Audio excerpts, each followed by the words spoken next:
கர்த்தர் நல்லவர், அவர் கிருபை என்றும் உள்ளது. வேதத்துல வாசிக்கிறோம், the gifts and calling of God are irrevocable.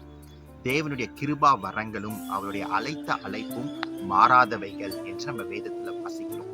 இந்த வசனத்தை புரிந்து கொள்ளணும்னா நம் தேவனை அறிந்து கொள்ளணும். நம் தேவன் எப்படி இருக்கிறார்னா, அவர் மல்டி டைமென்ஷனா இருக்கிறார். ஒரு டைமென்ஷன்ல அவர் பிதாவா இருக்கிறார், இன்னொரு டைமென்ஷன்ல அவர் கிங் ஆஃப் கிங்கா இருக்கிறார், இன்னொரு டைமென்ஷன்ல அவர் ஜட்ஜா இருக்கிறார். அது போல பரலோகத்துல பல கோட்ஸ் இருக்கு. நம்ம வேதத்துல வாசிக்கிறோம், ஒரு கோர்ட்ல தான் பிசாசானவன் யோபுக்கு விரோதமாய் அட்வொகேட்டாய் ஆஜராகிறத பார்க்கிறோம். அதே போல பரலோகத்துல ஒரு கோர்ட் இருக்கு, ஒரு சுப்ரீம் கோர்ட். இந்த சுப்ரீம் கோர்ட்ல யாரெல்லாம் இருப்பாங்கன்னா 3 பேர் தான் இருப்பாங்க.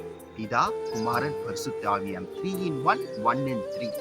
இவங்க எப்போ கூடுவாங்கன்னா, ஏதாவது ஒரு இம்பார்ட்டன்ட் டிசிஷன் எடுக்கும் பொழுது அந்த கோர்ட்ல கூடி அவங்க தான் டிசைட் பண்ணி எக்ஸிக்யூட் பண்ணுவாங்க.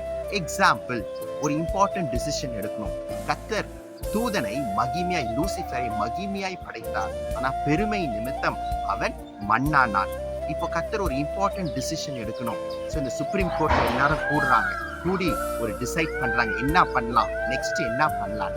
அப்போ கர்த்தர் சொல்றத பார்க்கிறோம், let us make man in his own image and likeness. தமது சாயலாக, தமது ரூபமாக கர்த்தர் மனிதனை படைக்கிறார். ஒரு இம்பார்ட்டன்ட் டிசிஷனை அங்க எடுக்கிறார். அப்போ இந்த சுப்ரீம் கோர்ட்ல இருந்து தான் கர்த்தர் நம்மளை அழைக்கிறார். இந்த சுப்ரீம் கோர்ட்ல இருந்து தான் கர்த்தர் நமக்கு இந்த கிஃப்ட்ஸை கொடுக்கிறார். ஆனால் தான் it is permanent, it is irrevocable.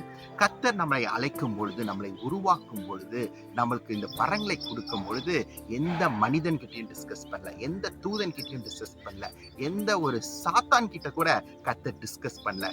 கர்த்தர் தமது விருப்பத்தின்படி, அவருடைய அனாதையின் தீர்மானத்தின்படி, அவருடைய சித்தத்தின்படி கர்த்தர் நமக்கு கொடுக்கிறார். ஆனால் தான் the gifts and calling of God are irrevocable. கர்த்தர் தாமே உங்களை ஆசீர்வதிப்பாராக. God bless you.